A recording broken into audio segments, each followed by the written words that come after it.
security mission, but it is not an Air Force assigned mission, so FECA coverage typically does not apply. Does that mean that you have no sort of resort at all? No, it typically doesn't. It just means it's not going to be from the federal government. It may be from the corporation itself. So if we ran into one of those situations, we would have to talk to the General Counsel for Civil Air Patrol to see what could be done. When we're also talking about FECA, it covers not just that time period when you're actually conducting the Air Force assigned mission, but also your travel to the mission and your time period after you leave the mission and you're going home. So those particular time periods are covered under the Federal Employees Compensation Act, which is kind of an important thing. So if you get called at your house, you jump in your vehicle, you've got all your gear, you've got your 24-hour pack, whatever else you need, and you're headed out to the airport and you get into an accident some way on the way there. It is possible, I'm not saying that it's 100%, but it is possible that that might be covered under the Federal Employees Compensation Act because you were going to an Air Force assigned mission and you were en route to it. If you are for some reason on a Civil Air Patrol mission and you are going down to North Carolina, South Carolina, doing something for FEMA or some other sort of Air Force assigned mission where they told us we needed to be someplace that is not within Maryland, you are typically covered 24 hours a day while you're in that particular travel status doing an Air Force assigned mission. However, there are some things where if you're doing a recreational activity, you're going on a sightseeing trip or something else, something that is for your pure personal or pleasure, that's not covered under FECA. But if you're just doing something and you're going out to go get meals or something else, that typically would be covered under FECA. So the questions that you typically ask when you're talking about FECA and its coverage are you're looking at whether or not your actions are personal versus professional.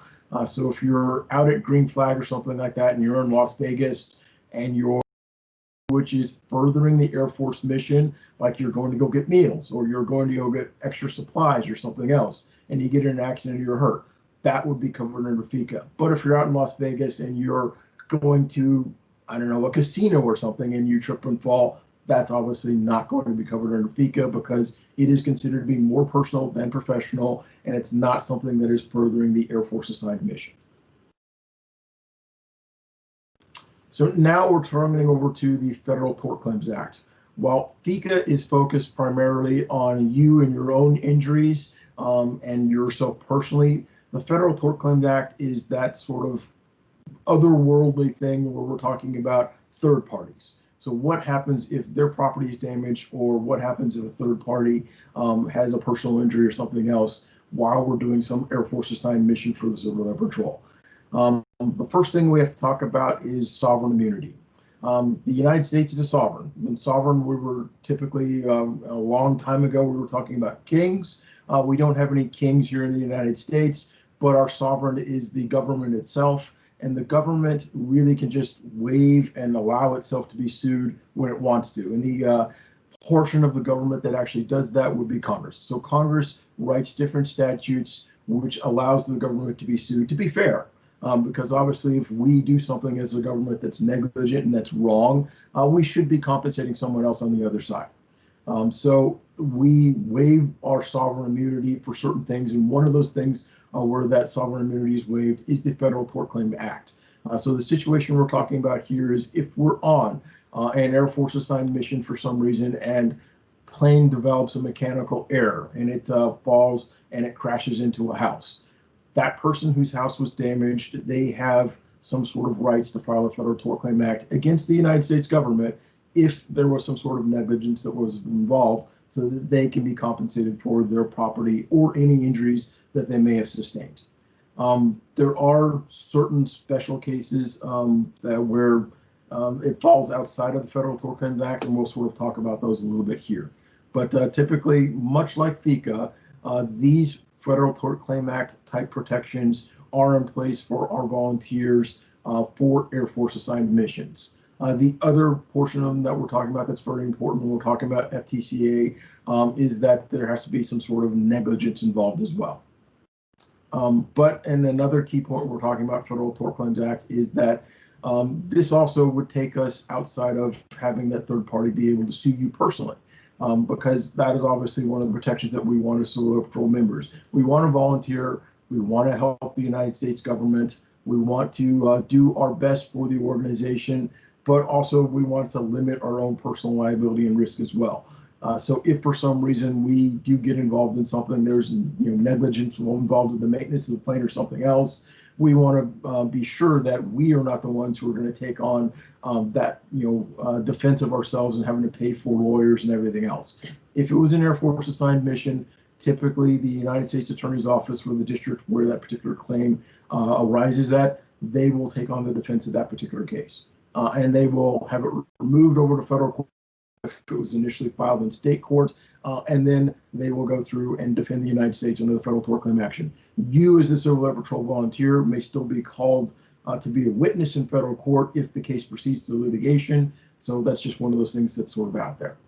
But typically, that injured third party who's out there, if we have some sort of incident or issue where Civil Air Patrol was doing something on an Air Force assigned mission, what they have to do is file a federal tort claim on what's called an SF-95, because it's the government and there's a form for everything.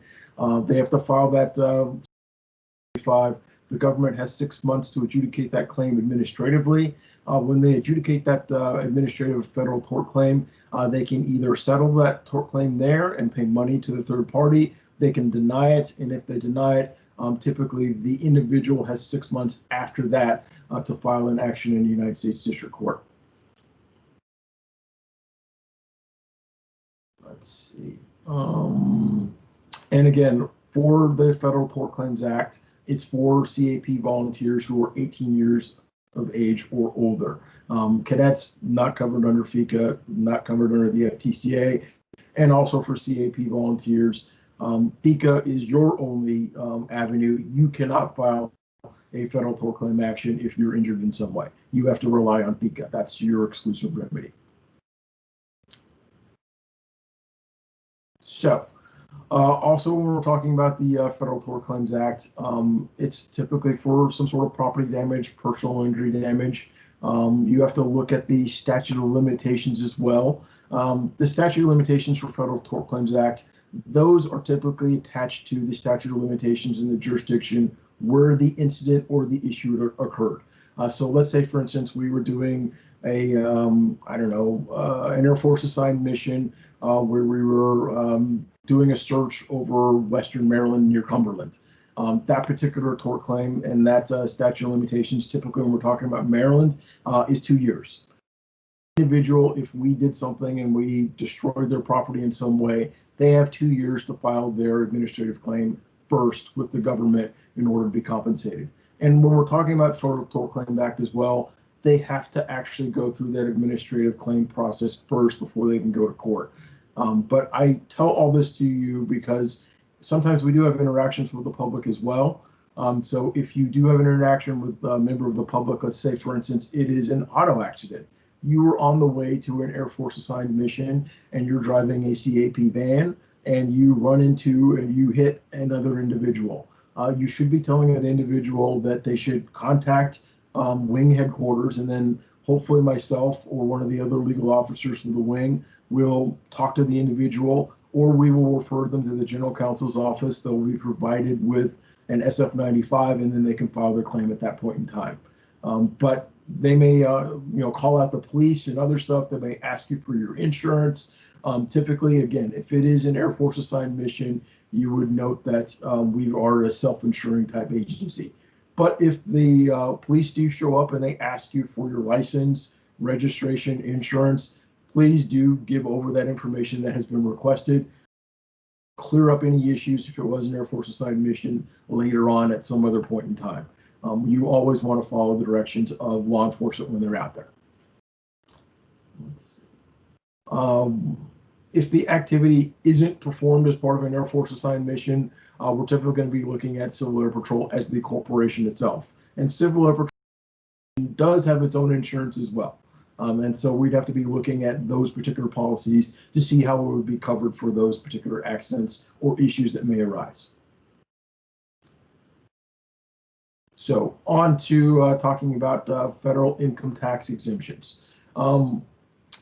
obviously Civil Air Patrol, we are a volunteer organization, but we're also a tax exempt type of organization, meaning that our benefits and what we do are exempt from certain retailers, manufacturers, and stuff like that from being taxed. There's also a benefit to other outside parties as well when they do things for us. So if we're like, say, for instance, I mentioned at the top of my discussion about this situation where we were getting some free space or space at an FBO for a hangar or something else at a very discounted rate. That actually might be considered to be some sort of donation from for the FBO, and they may actually be able to get a federal income tax benefit for doing that. So you should all be aware of that. But if you do have questions about our federal income tax exempt status, I've got contact information up there for Becky Lee. She's the paralegal in the General Counsel's office at National Headquarters. She can give you information about what our actual form looks like, what our exemption is, and whether or not it would apply in certain situations. And I've also got down there as well that CAP is also qualified for certain tax deductible bequests, legacies, devises, transfers, or gifts. So if someone did want to, they passed away and they wanted to have part of their estate go to Civil Air Patrol, they could do that as well. And that could be something that would reduce the tax load on that person's estate. So again, that's one of those more technical type things. If you do have questions about that, or someone approached your squadron who was, say, they were a member of the squadron for 20 or 30 years, then they retired, but then they want to give over a gift to Civil Air Patrol, there might be some tax implications for that. Obviously, we can talk to National Headquarters about that, and they can talk to their own tax attorney as well. Due to our 501c3 tax exempt status, that could be very beneficial when we're talking about those end-of-life situations. Memorandums of Understanding. I know many of you have already heard about MOUs as well. The only reason I bring up these particular MOUs is hopefully most of you are already familiar that our national website has a list of the national MOUs that CAP has already entered into with a host of different organizations that are out there. If for some reason another organization approaches you and says they want to work out some sort of MOU with you, make sure you take a look at the national ones first to see that it's not already covered. Most of the situations we're talking about MOUs, it might be something between a particular squadron and like a local law enforcement organization or something else. If you are going to be engaging in that type of MOU, please contact either myself or Lieutenant Colonel Walker so that we can go through and determine whether or not we can do an MOU for that particular locality and that particular organization that wants to have the MOU. When we're talking about MOUs, it's really just an agreement between us and that other organization as to what we are planning to do in the event of some particular thing that comes up. So if it was between us and like the local sheriff's department and there was, I don't know, a lost child or something else, and they wanted us to do X, Y, or Z, that might be spelled out in an MOU to say what we could and could not provide. It typically also does not involve any sort of exchange of money whatsoever. It's just a non-binding legal agreement as to what we would do. And there's the list of national MOUs there. I've got them listed on these different slides here, but they're also available on the national website as well, which is that last link that's there. So insurance information, I know sometimes we do get in that situation as well. Like if we are like taking over either a tie down or a hangar at an FBO, and that FBO may ask you, hey, what is your insurance? Can we see that? Information about our national insurance can be found on the national website. And also you can either contact myself or contact Becky Lee at National Headquarters as well, and she can give you the information about what our insurance is. Again, I know that comes up frequently when we're talking about getting tie downs or hangars or something else. So having an idea of what we are covered for and being able to provide that to the FBO is something that's important as well. So now I'm on to questions. I reserved about 20 minutes. So. Major Frazier, this is Frank. I received in the chat more of a comment. It was made just to add to legal conversation. The federal employees should contact their agency's ethics officer for additional guidance. Government employees have restrictions on when and how they can participate in outside activities. Yes, that is correct. Yes.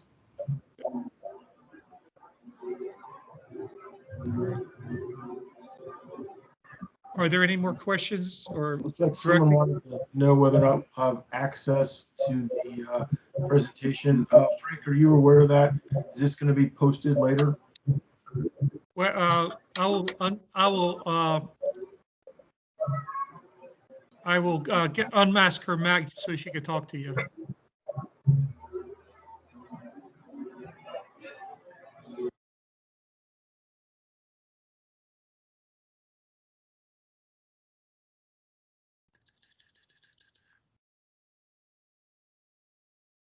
Okay, so someone had a question? Are there anybody else out there who wants to have a question?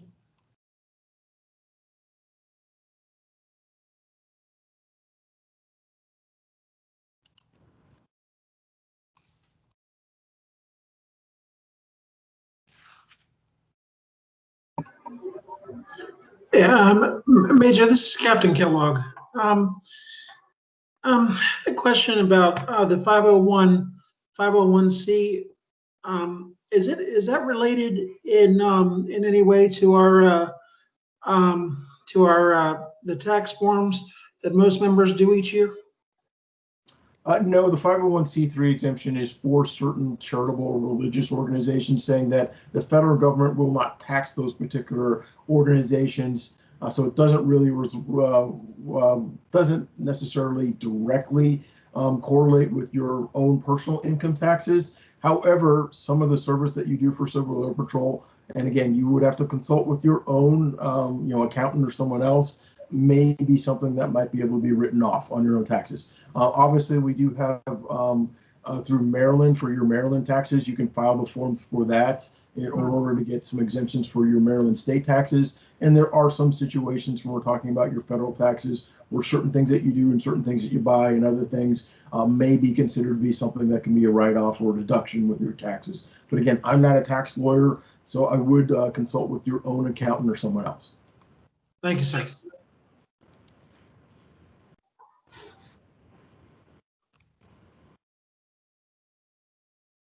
Let's see.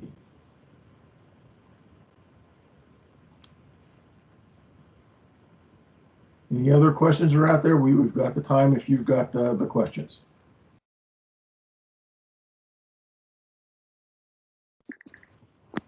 Sir, this is John Pack. Just a quick question.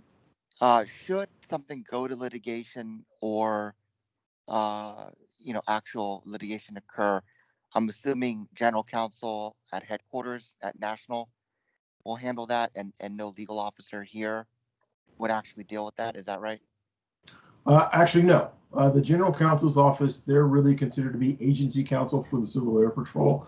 The actual heavy lifting on the litigation, if it is something that's an Air Force assigned mission, would be handled by the U.S. Attorney's Office. If it is a non-Air Force assigned mission, CAP has other law firms that would handle that particular case. But most of the time on our ones that are Air Force assigned missions, again, since it is involving the Federal Tort Claims Act, that is something that I deal with in my practice on a daily basis as an agency counsel for the federal prison system. I work directly with the U.S. Attorney's Office, and they handle those cases. Our CAP volunteer attorneys, we do give legal advice on the ground, but we're typically not going to be handling a case when it goes into litigation.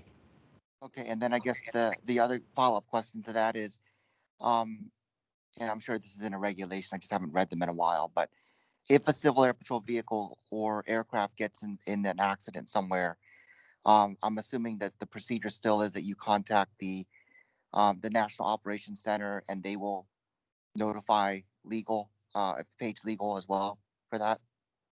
Yes, I believe that is the procedure. So, I mean, obviously you would notify your staff within the wing as well first, and then someone needs to make sure that national headquarters is made aware of it as well. Okay, thank you very much. Thank you.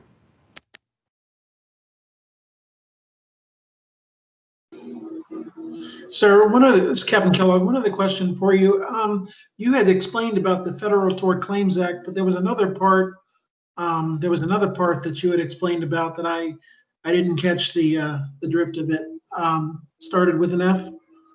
That was the Federal Employees Compensation Act. So the Federal Employees Compensation Act, that's kind of more your workers' compensation type issues. So if you're on a mission or something and you're injured, you would make an application through the Federal Employees Compensation Act for compensation for those injuries or for property loss. For third parties, like we, hit someone's house, hit a car or something like that when we're on an Air Force assigned mission, that is the Federal Tort Claims Act. So one is for us and the other one's for the public that's out there. Correct me if I'm wrong, but is that similar to the 2010 Act that was signed by Governor O'Malley, where we get if we're called to duty, we cannot be fired from our jobs?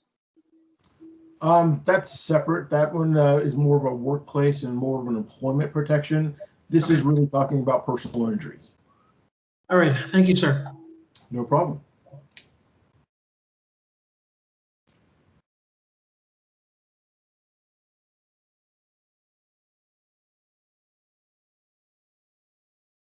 And I guess someone said that, again, that's the same thing with the ethics question. Yeah. Okay. Any other questions?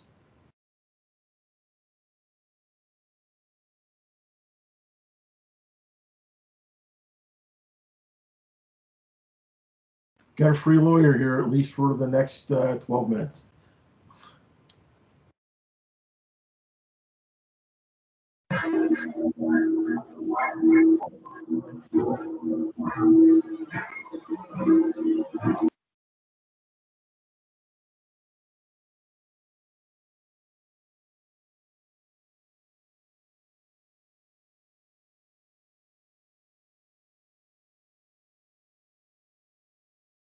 All right, well, Frank, that's all I have for my presentation. If anyone else has any questions, also please feel free to just shoot me an email as well. My email address should just be michael.frazier@mdwg.cap.gov. And again, through this presentation, again, I hope to have, sort of work with our volunteers within the organization to work with legal a little bit more often. There are those situations where we can definitely just sort of do things and ask for forgiveness later, but sometimes it's good just to sit down and talk with an attorney first before we do some things. If we do have that time to consider things, look at the law and look at the policy before we go forward, sometimes we can end up avoiding some issues, some problems and concerns before they happened. And let's see, Holiday, it looks like you said your mic is not working. What was the question?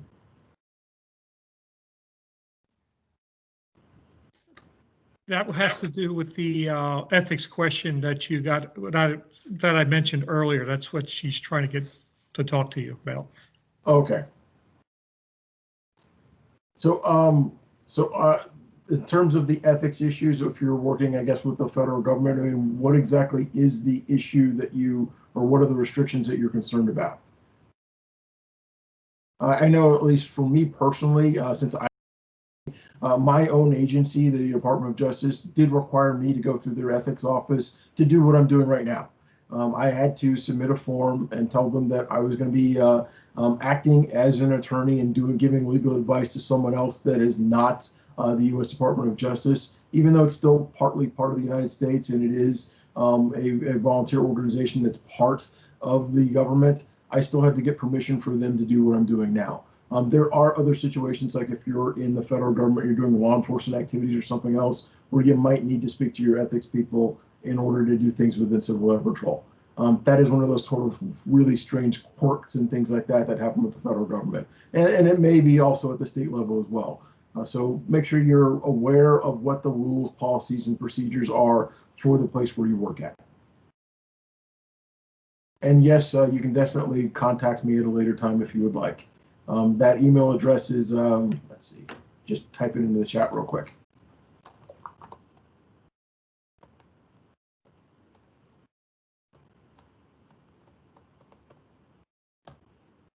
And there we go. There's my email address, just in case anybody wanted to shoot me an email.